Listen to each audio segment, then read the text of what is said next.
ready this time, and it still like pulled this dumb shit. So, anyways, yeah, I still can't see you guys. I don't know if you're still there. We're here. I don't know where my video feed is. Like, all I see is 2 boxes and me. So fucking over this laptop. All right, let's see here.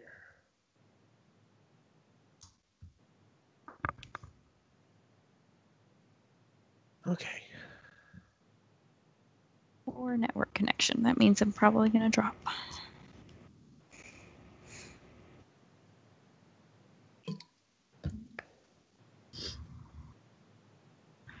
Do you just want to go with no video? I mean, can you guys see me? No.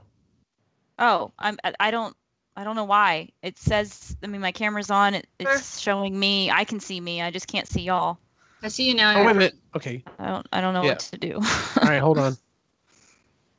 We got you. Yep, there we go. We got you now. I have Eugene. I don't have Mandy. Like, I don't understand why everything has to be so fucking difficult. Wow, you are Christmased out. Yeah. I even turned so I was in front of my tree. Those are some huge earrings. Yeah. Yeah, I like holidays, obviously. So, Mandy, how far did you get? Not very far.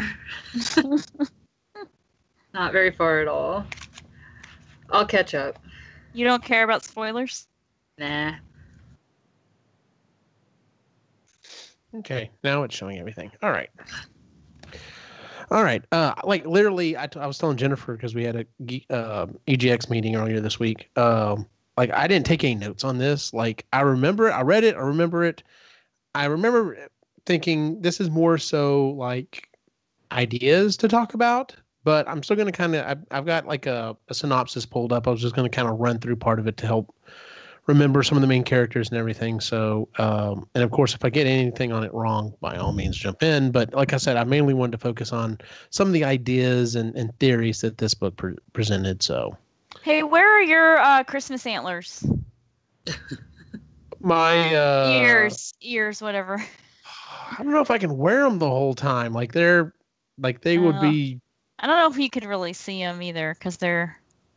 I don't. Do you want me? Well, I mean, if I turn the light on, you might be able to. Yeah, get them, put them on. See if they show up. Give me a second. They're so cool. I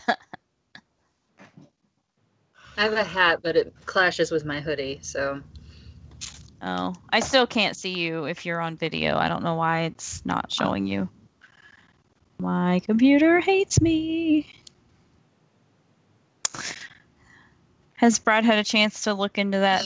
No, he forgot. I'll remind him when I see him tonight.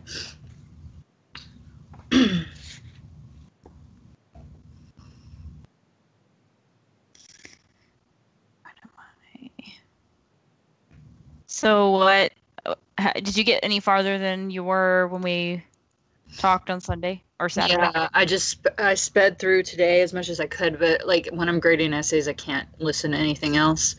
Yeah. So I'm the same. I can't concentrate and listen to things.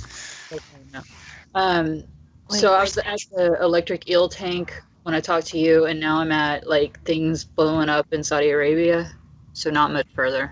Yeah, it's kind of hard to tell what they are, but you can definitely see them. They look like mouse ears. They are. We went to Disney World last year. My tree. And these are my ears. They're Star Wars. Yeah. They're a little tight for my head, but I saw them and I was like, I have to have those. I don't give a damn. They were made for a 12-year-old child. Yeah, pretty much. Now here's the thing. I'm thinking, I'm like, I wonder if I could cut part of the band off and 3D print them so that they're a little bit wider. So that may be a project. 3D print that shit. Hell yeah. So, okay. All right.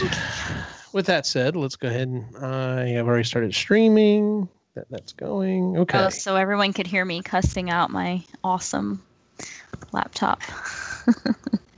Well, it's just your laptop. I was going to say, was it a coworker? Do I need to cut that from the show later on? No, it's my laptop's a piece of shit. Okay.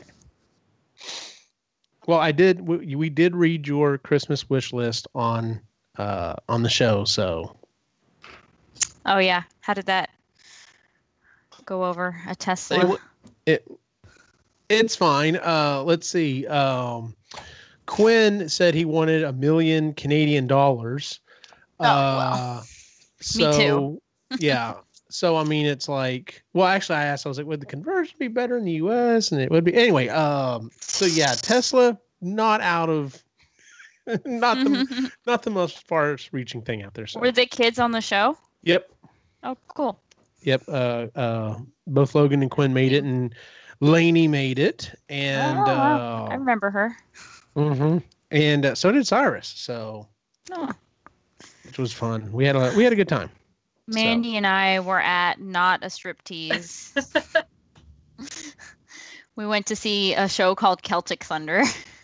Oh, okay. Which, I've heard of it. by the name of it, sounds like a striptease, but it's not. But it's not. You've heard of them? Yes. Really? See, I'd never heard of it. It's an Irish boy band.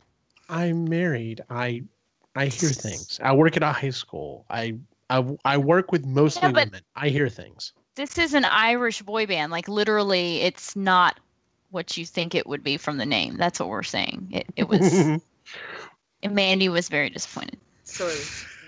Like, damn it. They only did one act in kilts. One song. That's it. That's it? Just one in kilts? They really only did one Irish drinking song, too. Didn't they? Never. Like the traditional, I don't know. One or two, and then a funeral song. Lovely. Yeah. Oh man. Okay. Let's see here. All right. So I'm gonna go ahead and mute the mic and get started. Wait a minute. What episode is this? That's the wrong thing. That's the right thing. Episode 24. Okay. Here we go. Dang, 2 years. Yeah. It doesn't seem like it, but yeah, it's been 2 years. So it sneaks up on you.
hit audio. Nope. You know what?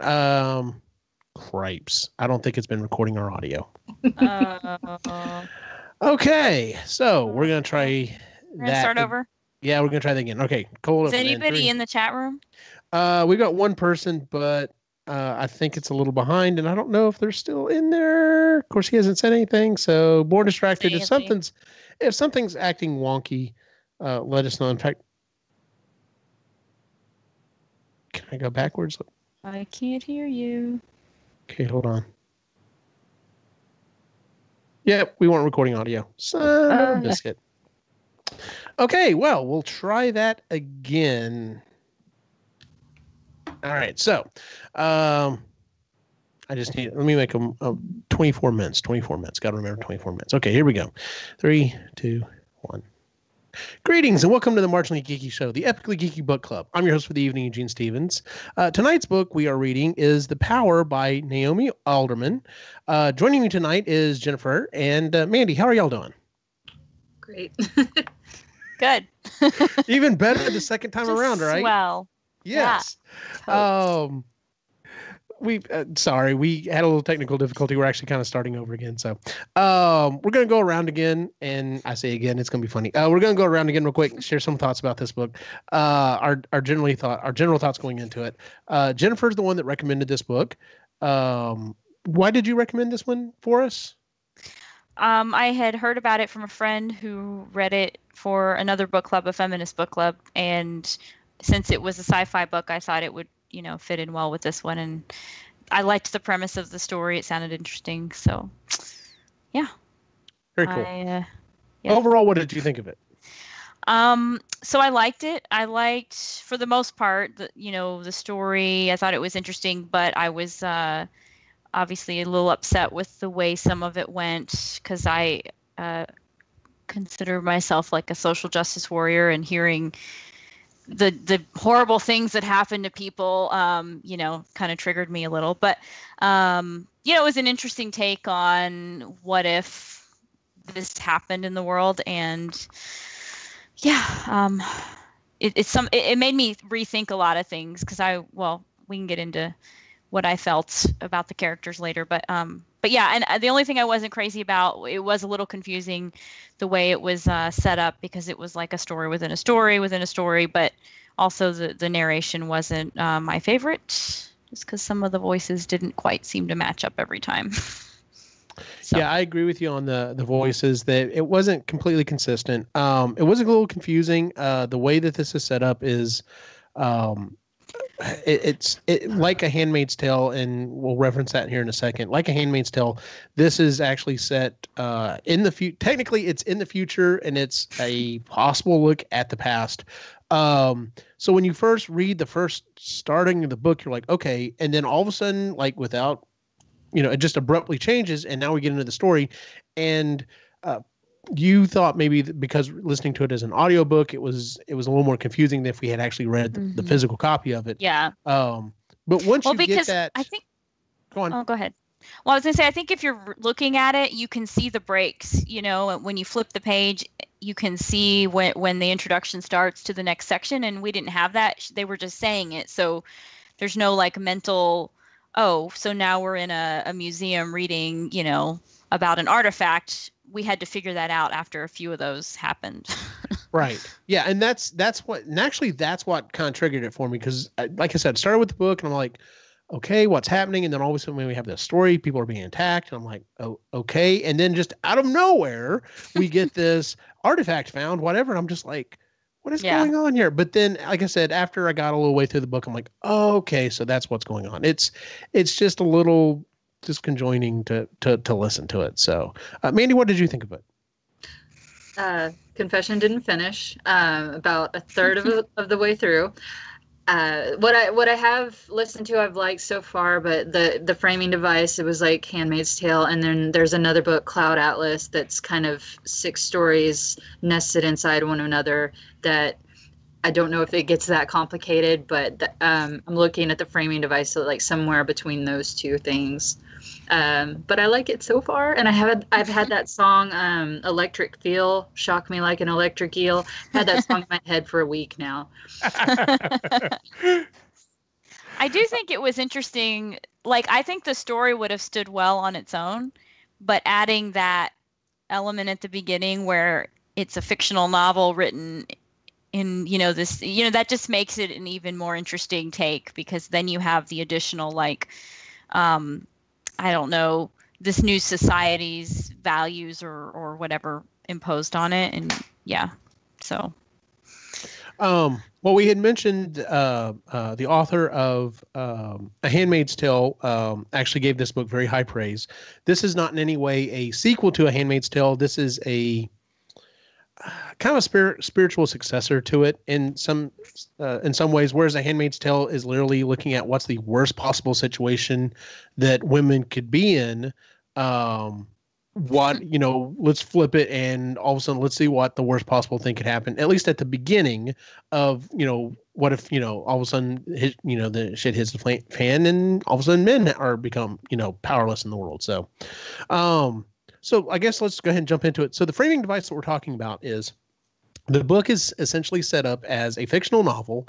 It's we start off with a conversation between a man and a woman. They're writing back and forth to each other. This man's written this book, and it's a fictional telling of what happened before this catastrophic event that happened 5,000 years ago in the past. And it's, from what he's dug up all of these different artifacts and found, just random things. And this is what he thinks might have happened. But there's no super hard evidence. It's just kind of like extracting from that. And just to jump to the end of the book, it's literally the woman replying saying, well, that's it. Yeah, that that's could cute. Be. That's I enjoyed the book. I enjoyed your book.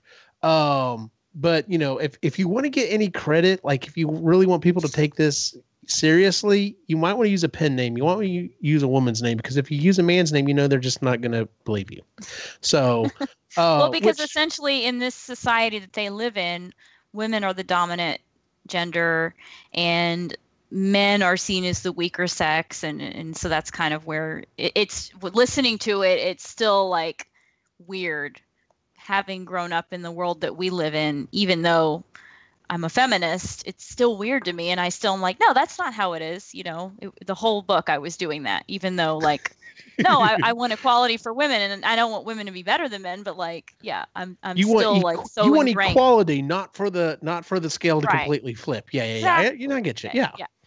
Well, that is what happens in the book. So, at some point during the past, before this catastrophe happens,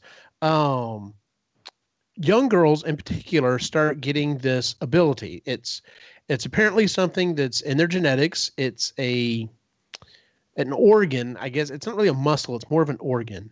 And it essentially allows them to conduct electricity.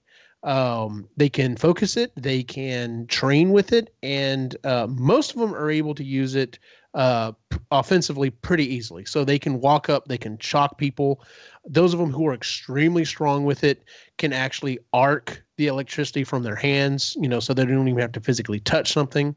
One young girl actually figures out a way that she can manipulate it so that she can basically heal people to some extent by activating or suppressing different things in the body. She's able to heal people. Sometimes it's permanent, sometimes it's it's a very short thing, which is actually kind of comes into one of the things that she does later on. So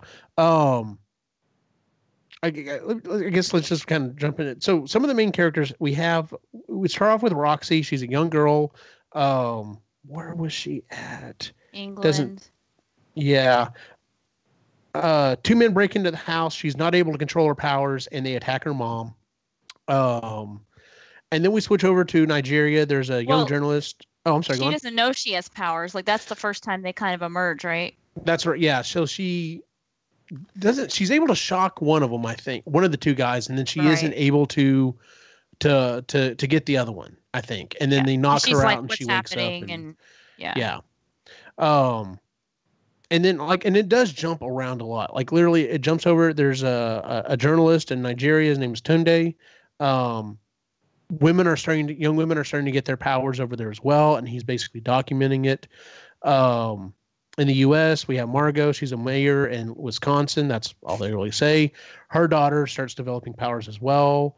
And then we have the one that's really interesting to me. In the southern United States, we have a teenage girl named Allie. She runs away from her abusive adoptive parents after discovering she has the powers, and then she takes refuge in a convent. All right.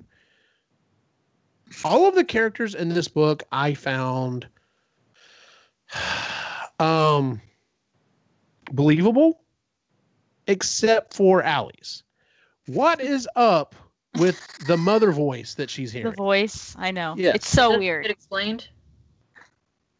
Oh, boo. No, like it's we don't presented as like she's a prophet. Yes, exactly. Like end. I don't know. Is there a genuine actual force that is talking to her, or is she just batshit crazy? Yes. I kind of thought, okay, so obviously she's hearing this voice, which is teaching her things or inspiring her to do things, which eventually leads her to become like a cult leader, you know? Yeah. And I'm like listening to this, like, of course we get the ability to conduct electricity and like defy the laws of science, and we fucking make a religious sideshow out of it somehow. Like there's always going to be apparently a way to twist it into whatever crazy fanatic religion. That was my takeaway, was like, are you kidding me? Like all the things we could do with this, and this is how we see, that's the thing, is the way that they explain the way it's explained that the women are able to generate the electricity is that it's an organ, and it's very similar to how an electric eel does it. In fact, there's a scene in there where it talks about she goes into an aquarium and like she can like kind of sense how the eels are doing it, and that helps her figure out how, to harness it for herself. But it originated, they think, in the book because of some residue in the water from World War II. Right. Some chemical residue that had built up over time, and it actually reawakened this ability in women that they think had existed for thousands of years because, they have, I don't know, stories of women who could do stuff like this intermittently, but then they think it was breeded out, and then eventually we brought it back because chemicals. Which, I mean, the whole, like I said, I like the way it's explained by being an organ and that it's been dormant, and then, it is, for whatever reason, especially environmental, which would explain why it would be worldwide all of a sudden, kind of with everyone at once. I like how that was explained. To me, that was very grounded. Like I said, the psycho voice in her head was just completely, it was so in left field. Like, I hate to be that guy that's like, I can stretch reality this far to accommodate the story you're telling. But when you stretch it a little bit further, I'm like, I know. Yeah. And unfortunately, I don't know. I think maybe she was meant to be seen as like, this is just how she, not justified, but how she got to where she was, because she thought she heard this voice, and maybe she just had really good intuition or whatever, and it presented itself as a voice. But in the end, the voice leaves her and goes to, what's her name? Sarah Huckabee Sanders. Oh yeah. Wisconsin. That's who I pictured every time they brought her story up. Yeah, and I forgot about the fact that you're right, the voice did leave. So maybe it was an actual thing. But remember at the beginning they do that weird biblical excerpt of Samuel and the king and all that. So at the end of the book, that voice is arguing with Allie and basically saying, like, I told you guys, thousands of years ago that you shouldn't have a king and you didn't listen, and now you're not listening now. So I'm thinking it's the same voice, even though it was a man then. It's just however they hear it, whoever. Right. So maybe it was supposed to be a demon. Maybe. I mean. So, but in any case, so we have our characters, and the way they basically progress is we do get another character in here. let's see. Sorry. Okay. So, well, you know what? We'll pick it up as we go, as it goes through here. So it starts talking about how, like in the U.S. at first, everyone's like freaked out. They're like, what's going on with these girls? Is it, we've got to find an answer. We've got to figure out what's going on. And mostly it's reactionary. It's the same thing that would happen anytime. Okay, here's a good example. Thank God it hasn't blown up to this extent. 3D printed guns. Everyone started freaking out about it. If you knew anything about it, you're like, this is not something to worry about. But everyone wanted to start freaking out about it because this is a possible threat. So let's freak out about it. And the same thing here. Oh my God, young girls can now, conduct electricity and do stuff, to include, if they're strong enough, like blowing up a car. They're basically weapons now. And the young girls could awaken it in the older women. Women, that's right. Yeah. Initially, it was like the 12, 13-year-olds that had it, and then if they touched the woman in the hand or something, it gave them the ability. So it spread pretty quite fast. Yeah. So and I saw that being very realistic. Yes, that's how we tend to react here in the U.S. In Saudi Arabia, and commercialization, correct? Commercialize the shit. Hell yeah. But in Saudi Arabia, women basically are banding together and just like kicking ass. And I mean, that's one of the things I did like about this book. There is some stuff that's a little far out there, but a lot of it, I'm like, yeah, if you give a group of people, doesn't matter if it's a man, woman, child, whatever, if you give a group of people who have been oppressed for thousands of years, all of a sudden the ability to, basically wage war on uneven terms, there's going to be a lot of pissed off people that are just going to like go to town. And so reading that, I was just like, yep, I don't see, that seems completely rational to me, as to what would actually happen if this were to actually happen. So what I took exception with was, I completely agree. Like the women who were in the sex slave camps and, who were being basically held hostage by their husbands or their fathers or whoever, absolutely, deserve to break out of that and protect themselves. I didn't like when they started treating the men the same way, though, because if you've been in that situation, you know how it feels. It's not right to turn around and start raping them instead, or forcing them or imposing the same, bullshit rules. You can't go out after dark. You can't, whatever. So I didn't like that. But I didn't like it either. And I'm like you, it's like, come on. At some point, if you can even the scales, don't flip the scales, because then it's just the opposite thing. But, unfortunately, there are a lot of people in the world that don't see it that way. It's like, if you give someone the opportunity to seek justice, they're going to take it all the way to the end, completely making themselves the bad guy, as it were. So you brought up raping of men. There's at least one scene of this. There's a couple of them. Didn't particularly enjoy the scene, mainly because the idea of anyone getting raped in any kind of a story is just not cool. Right. It's uncomfortable. But once again, it's one of those things I could see someone getting power, especially if they've been sexually oppressed all of their lives, being like, well, guess what? Now you get to see what I've had to deal with all my life. So it's just strange to think of, like, today, women have to worry about, walking alone late at night, going to a bar and their drink getting spiked. All of these, crazy precautions we have to take just to exist and live our lives. And to think about the tables flipped and the men having to be the one worried about that because the women are stronger. I was thinking about that the whole time I was reading. And even now, sometimes I'm like, what would that be like? Like, isn't that just the craziest thing? And it just sucks that anybody has to think about that.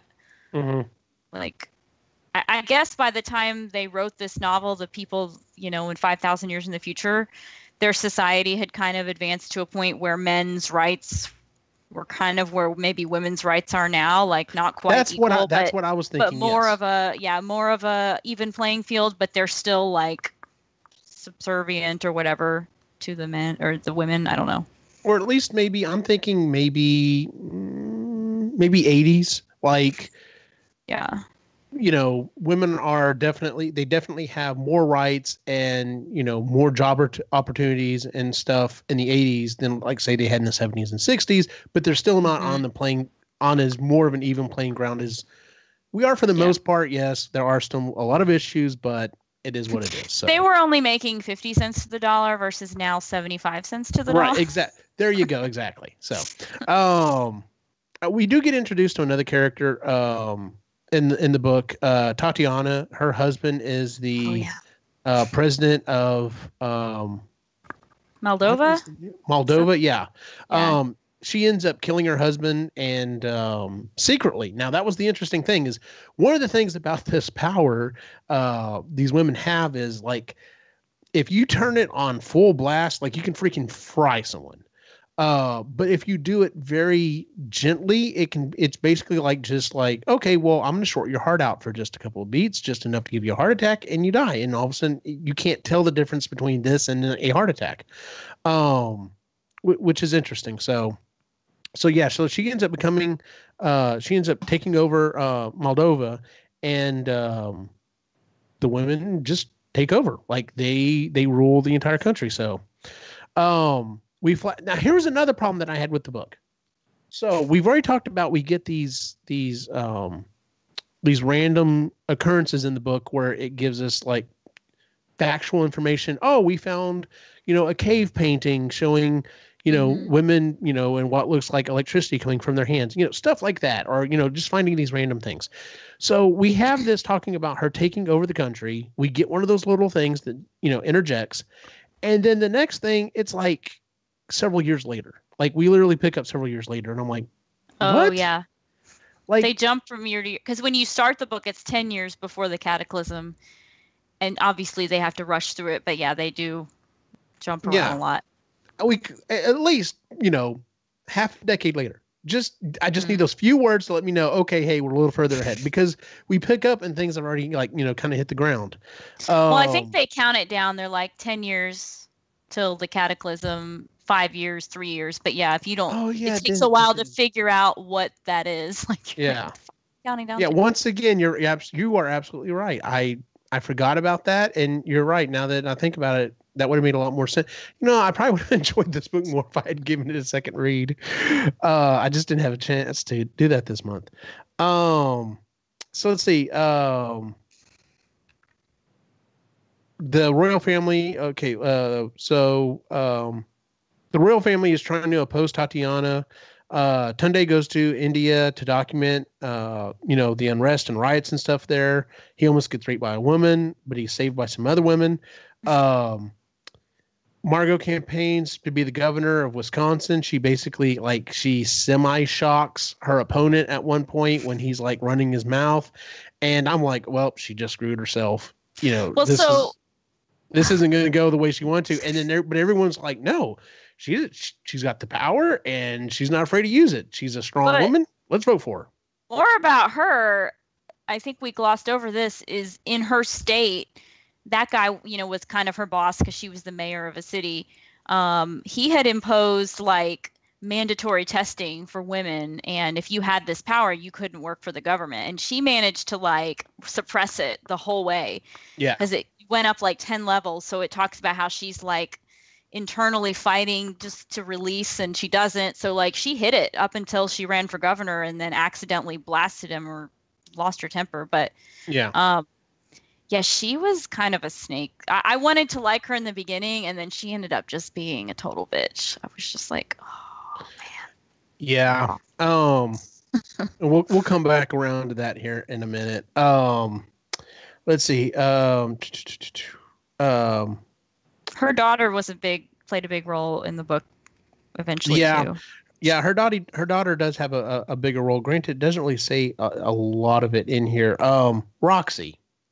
This was the most heartbreaking part. So she basically finds out her father set up to kill her mother, and she ends up forcing him out. She ends up taking over this crime syndicate, and I thought it was interesting that they started, once again, this is something that totally makes sense to me, is they start making a drug that helps women like basically amplify their ability, called glitter, which I'm like, right, whatever. But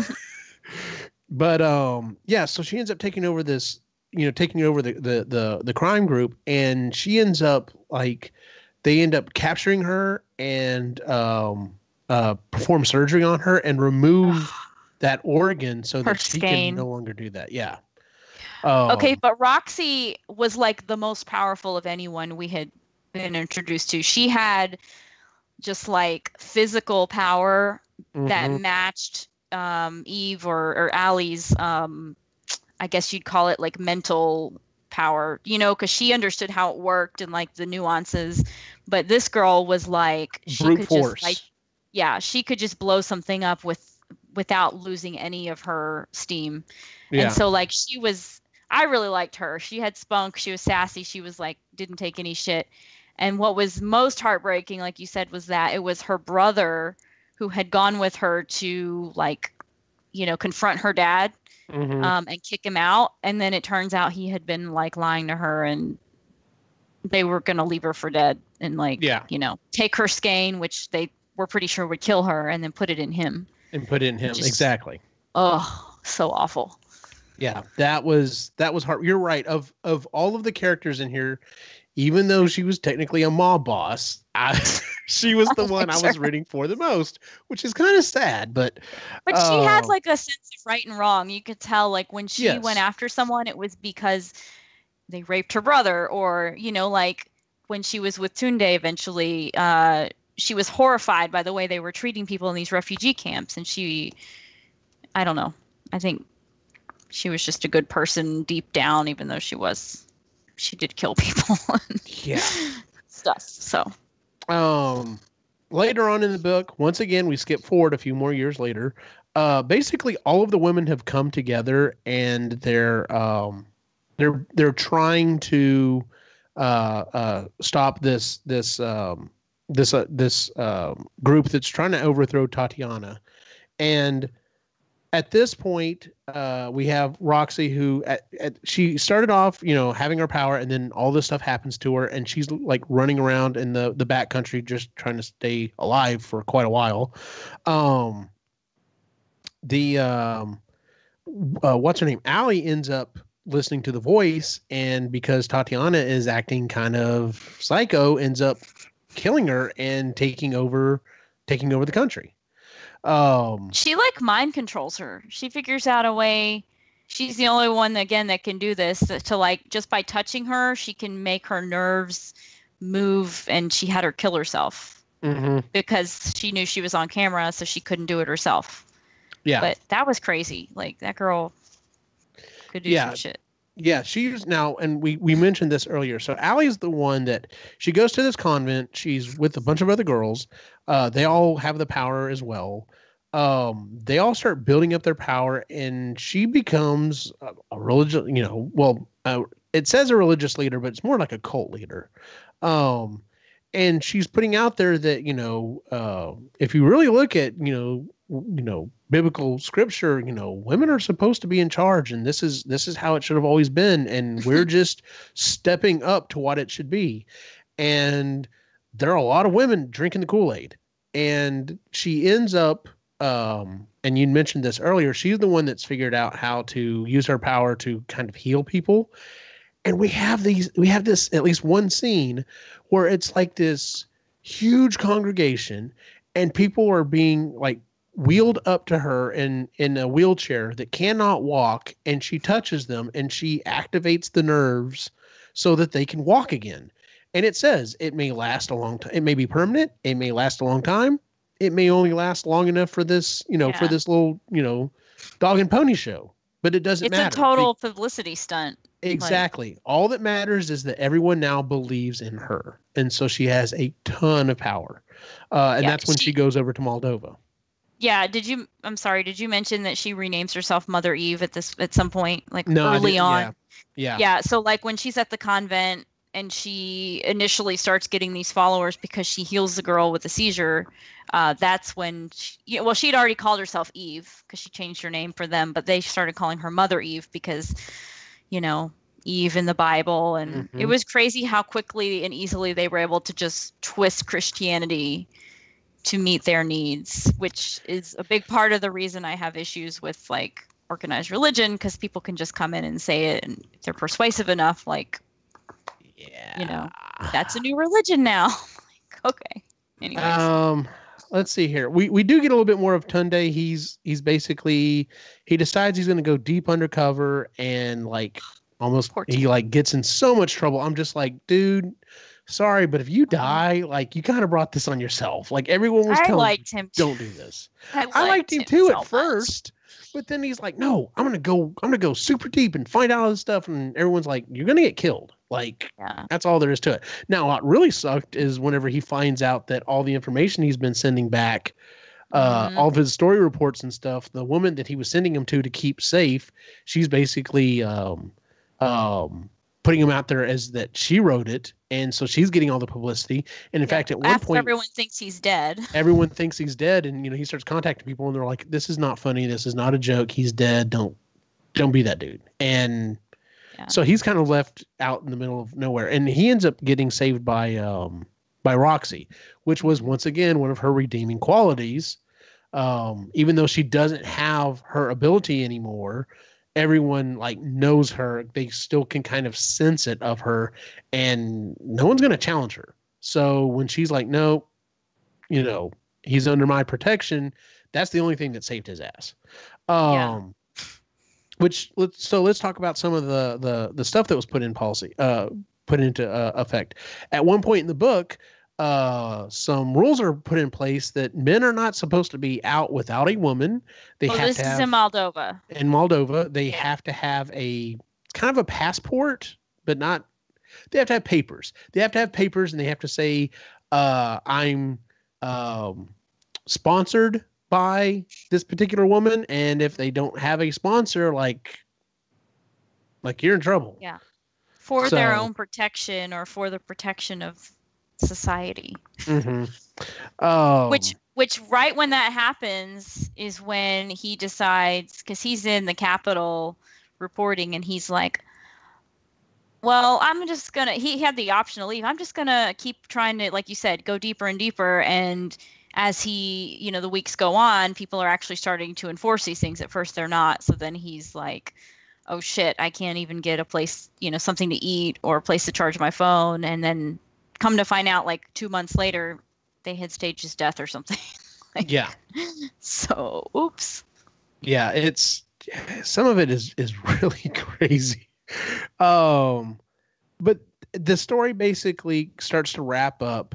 And what's happened is like we said, Eve has, Allie has killed Tatiana. She's assumed control of the country, and the voice in her head's basically telling her, the only way that this is going to go down, the only way you're going to make things right is we basically have to set humanity back to the Stone Age.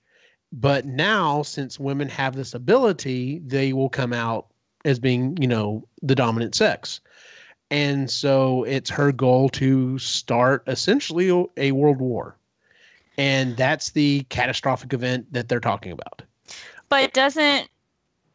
So like Roxy comes and talks to her and then says, don't do this. This is crazy. And tells her to look into her adopted foster parents from when she ran away. And she ends up finding the lady and finding out that she's, what was she doing? She was doing the same thing essentially she had been doing to Roxy, or to Allie with other girls, which was like she had her husband rape her basically as a child, and the mother's justification was that this was for her own good. She was teaching her a lesson. Allie had really ended up killing him. Yeah. But so then she's like, oh shit, like now this lady's doing this in my name. And doesn't she kind of change her mind at the end? Or I don't I'm think misremembering that. I don't think she does because let me see here. Because the voice leaves her when she's like, "No, I don't want to do what you want me to do." I don't know. Ali eventually kills Tatiana and takes control of Moldova. She decides that the only way to ensure female supremacy in the world is to incite global warfare, thus blowing civilization back to the Stone Age and forcing the progression. No, I don't think she does. I don't remember her changing her mind, but like I said, I don't know. I just remember that weird moment where she's like the voice leaves her because they get in a disagreement or something. But right. I don't know. I can't. I need to go back and re-listen or something. Well, and it does go over to the new governor, and we haven't really touched a lot on her. Like you said, yeah, the senator. I'm sorry. Now. And so she starts off as a mayor. Like you said, she's trying to suppress her power. Her daughter has this power. She gets this idea to what if we, instead of fearing these young girls, what if we start training them to use their power? And I'm like, absolutely, America. That's a great idea. Let's train these girls to use their power, to learn how to use it, and so on and so forth. Like X-Men. And then, exactly, except for like you said, it's America. So, hey, how can we capitalize on this? So let's turn it into an agency and let's start renting out these girls to basically go do espionage and assassination. Peacekeeping, quote unquote. You're exactly right. Yeah. And then the book, like we said, the book ends with, this conversation between the man and the woman. And she's like, you might want to use a woman's pen name because no one will take you serious otherwise. We didn't talk about her daughter, Margot's daughter. Okay, so remind me more like what happens in the end. So her daughter Jocelyn is one of the first girls in this camp that she starts to train the girls, but she has problems. She can't always control her skein. She doesn't always have power, right. Like sometimes it works, sometimes it doesn't. So she ends up becoming one of the soldiers that's stationed over in like southern Moldova. Oh, that's right. Yeah. And goes to Eve in secret, asking her to cure her. She does. She thinks she's cured. And then she wanders off by herself one day and just to look around and ends up on I think near the plant where Roxy's brother was running things in her absence after she ran away. And he approaches her and is like, I'm going to show these women, what I can do. And he had been training with this skein and finally felt confident enough to use it. And he attacks her. And she's fighting back and actually doing well, but then her stops working. So she almost dies. And that's kind of what triggers the U.S. to, or Margot to incite a nuclear war on our behalf because she's so pissed and, everybody has nukes. So we're just going to bomb each other. That's right. Everybody get in on this party. Right. So yeah, that's the synopsis, as it were. Let's talk about some of the ideas that are put forth in this. One of the things I did like about this book, which unfortunately, how can I put this? Okay.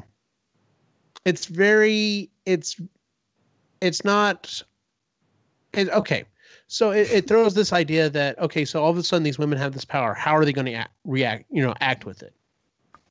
I would like to think, in my heart of hearts, and most of them, and granted, we're just following 5 or 6 women in this book. Most of them are going to do what they feel is right.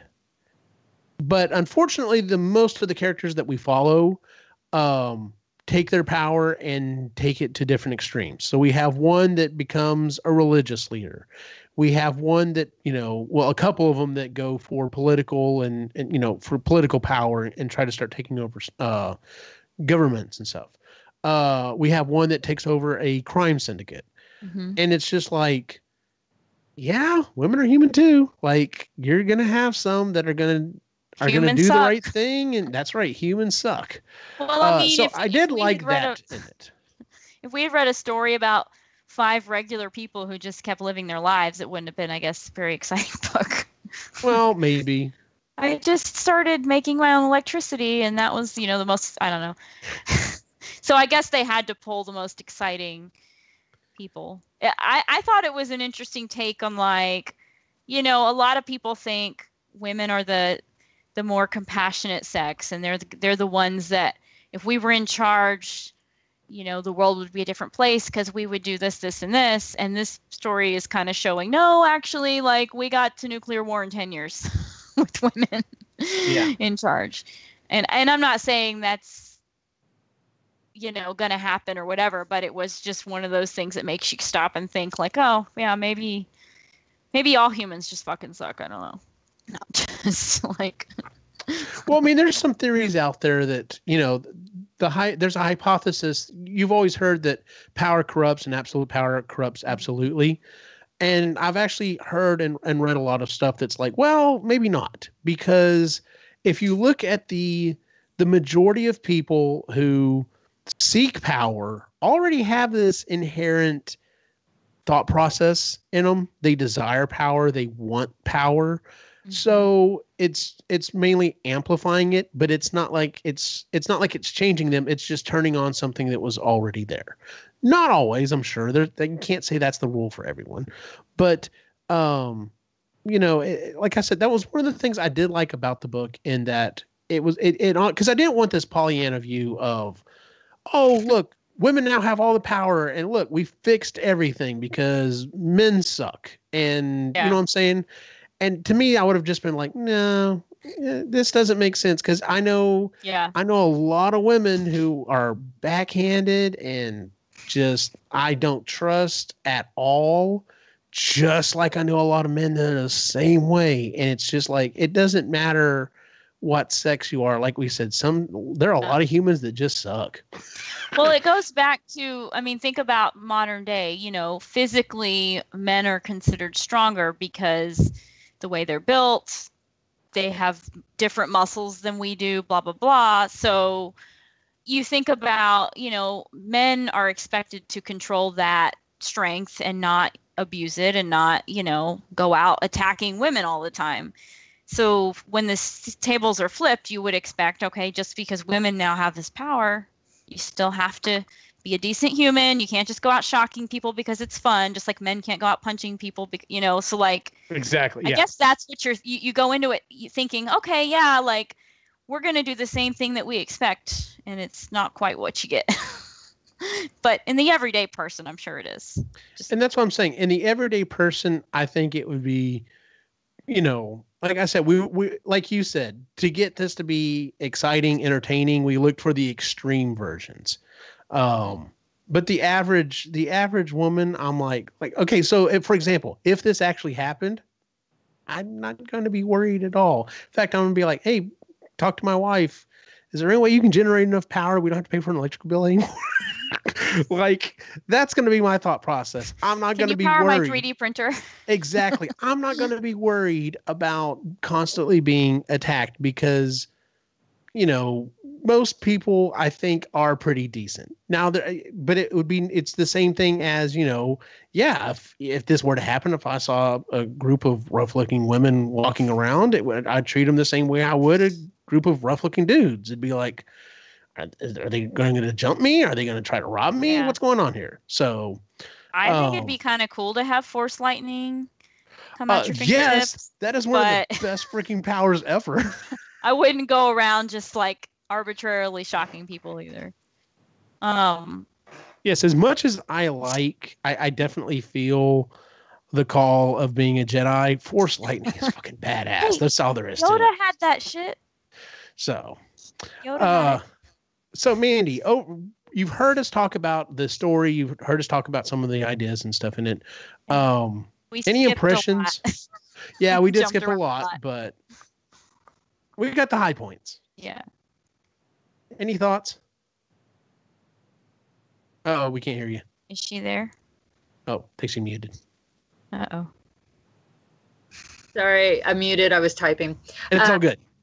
It sounds like there's a lot of drama, interpersonal drama. I thought it was going to be, I don't know, bigger. I don't know. I guess it is, but it'd be better off if I read it. Yeah, I can't really pick up much from what y'all have been saying, but I'm gonna finish it and then I'll have thoughts. Okay.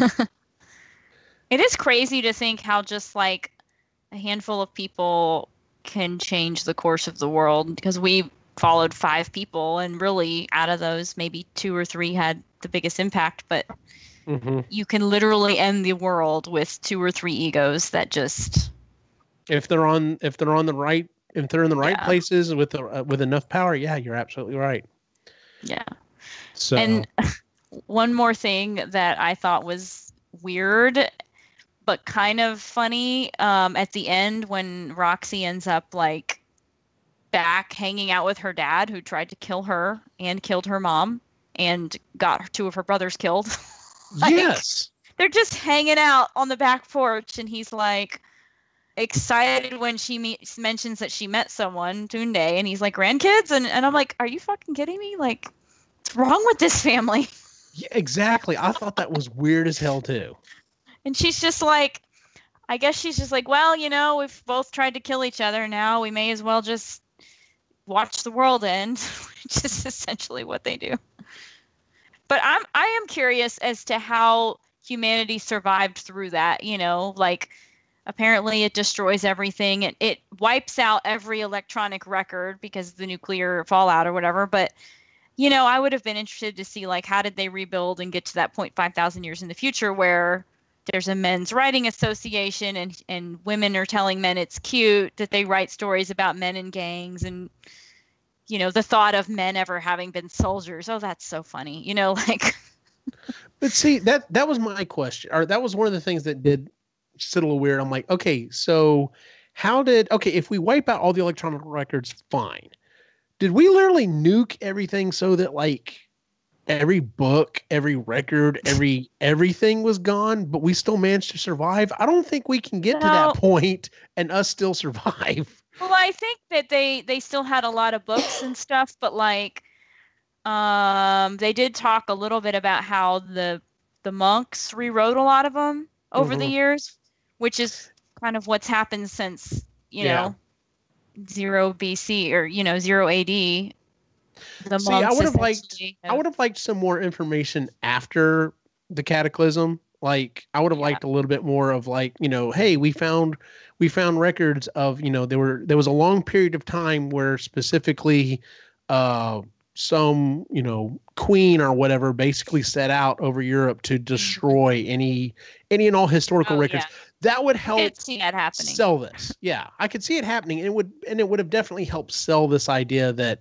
we nuked ourselves back to the Stone Age, managed to survive, but we lost all the records. So, but it makes it make more sense why they had all those random artifacts throughout the story, because then it's showing, okay, so they did find some things. This is how they pieced it together. Even though some of them I think were even before our time, that might have gone back to the real Stone Age, but I guess they had they figured out carbon dating, or they knew. But he even said like, oh, they found statues buried in the rubble of male warriors or something, which I'm assuming is, like Greek or some of our modern day stuff. So I just thought that was neat how, like you said, history can be erased pretty easily or rewritten. I mean, we see it happening all the time, which is, Yep. Which I was thinking about 1984 today for whatever reason. And I was like, that's honestly the scariest part of that book is not. Oh, yeah. It's not the government watching everything and everyone. It's the ease in which facts and history can be erased and wiped out. So not that I'm going to walk into an English class and, give a lecture on it or whatever. So, but anyway, anything else anyone want to add? I think that covered it. I thought it was an interesting, different take on just feminism, and I really did think like a lot outside of actually listening to the book, just like, isn't it crazy that I'm still questioning what they're saying? Like how pervasive that mindset is that, no, the woman's not the one that does that. or that's not right. Why would you treat a man that way? Inherent bias exam quiz, the Harvard inherent bias, implicit bias. Mm-mm. It's supposed to uncover your like subconscious prejudices, and it turns out I'm like super biased against women. Interesting. You may have to send that to us. Yeah, because you just internalize it so much. Yeah. See, it's funny. I had some of those moments, but for me, I think once I figured out and had the mindset of, okay, this book is to see how women are going, if given the power, are basically going to do the exact same bullshit that men are going to do. So for me, every time something like this flipped, I think my main thing was like, oh, why did y'all have to be stupid? Why couldn't y'all have been a better person? But it was just like, well, okay, yep. Group of women's gonna run down a guy in the street and rape him. I think the women that read this are definitely thinking in terms of, yep, I know exactly what that feels like, and it sucks, and I empathize with that person, or you know what, they got what they deserved in the case of like the sex camp runners. But yeah, every time something happened, it was crazy how quick my mind was like, that's wrong. That's an error. Just because even though I am like all about women's rights, there's still a part of me, unfortunately, that's like, this is the way the world is. And it's just weird if you see anything different happening. And yeah, it challenged that for sure, which was a good thing, I think. So no, I agree. It's definitely a good thing that comes out of this book, is that it is challenging to see. Like I said, I was not that I like, and once again, I'm glad we didn't get the Pollyanna view of, oh, hey, everything's perfect. Women would have completely, fixed everything. But, on the other hand, it's like, couldn't we have at least seen a couple of women that were like, walking, like, shocking the hell out of these bandits or whatever, and saving people. And that's because we're like Avengers fans, and we're into the superhero culture, so that's what we want to see. Yeah, there you go. Maybe that's Iron what it Man is. and Captain America to show up, or Captain Marvel in this case, show up and like do some good shit instead of like using their powers for evil. Exactly. So, well, that is it for our conversation on the power. I believe we voted right before the show to see what our next book is going to be. And as of right now, as it stands, it's going to be For the Win by Cory Doctorow. So did you find that on audio? I found it's a different site. It's not Audible. Apparently, there's a month free trial, so I'll probably sign up for the month free trial, get the book, and bounce out of that one. So yeah, we'll see. What was funny is of course, everything that I listen to or everything that we review on this show, I do audiobook wise, and I looked up the book, and the only version available on Audible is in German. And I'm like, this is not going to work. Well, when you sent that message, I was like, Eugene, you could just read it like a barbarian. There is no way I would be. Number one, I have barely enough time to do the stuff that I get done. But in the month of December, there is no way that's going to happen. Well, that's why I was like, why don't we flip it? And if that's the only option, we could do it another month. But like I said, I think I figured out a way to listen to it. So here's the funny thing. I thought for sure both Chris and Ray were going to vote for their own book. No, for the Scott Meyer book, because they're listening to it right now. Well, she voted for a different one than him, but anyways, we can always just listen to that one next month. Yeah, so read it. Read it. So yes, that is going to be our book for next month as it stands. If anything does change, as always, check Epically Geeky on Facebook, Instagram, and Twitter. I will post saying, "Hey, we changed the book," or decide on something else or whatever. But for right now, that's what it stands at. Speaking of epicallygeeky.com, we had a site update. So we've got a new site. It's a lot cleaner, a lot more modern looking. It's a lot slicker as well. That's so so in the future in this book, should they have been saying that's what he said? Or yeah. I say that times anyways. Hell yeah. So if you haven't checked out our site in quite a while, go check it out. Just go take a look, look around, check out all the shows that we do have available. And of course, there are links on there to EGX, Epically Geeky Expo, which is coming up here in about 5 months. So if you're in the Central Texas area, go ahead and start planning. No, it's fine. It's going to be okay, Jen. It's going to be okay. I'm not ready. With that, let's go ahead and talk about, has anyone been reading anything else? I started listening to the Book of Mythicality by Rhett and Link, who are, YouTube stars. They're really funny. They've done some of those epic rap battles. I don't know if they do all of them, but they have done a few. Yeah. Which and epic they're really rap battles funny. is coming back, and I'm so excited. So I know. That's what made me think of it. But yeah, funny, and my aunt turned me on to them. They've got this whole mythical community. That's their thing. And so I'm listening to it and it's hilarious. I'm like halfway through maybe. So if you like comedy, if you like stupid humor, stupid, intelligent humor, if that makes sense, kind of like Jon Stewart-esque level satire. Okay, send me that in the back channel, because I've got another Audible credit and I'm right now in a comedy mood, so that would actually probably be perfect to listen to. That might be a good book for us to do eventually, because it's kind of geeky, but it's more pop culture-y, I guess, but it's funny. It's entertaining and light. So maybe after we read a really dark book again, we can listen to that. That's all I've been listening. Mandy, have you been reading anything else, or have you been too busy grading stuff? I've been reading terrible student essays. That's what I've been reading. I'm relaxed. Don't plagiarize, people. God, oh my God. Like half of them, seriously. You'll get caught. Don't do it.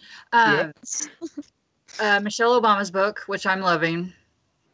Have to start that. I can see why it's the bestseller of the year or whatever already.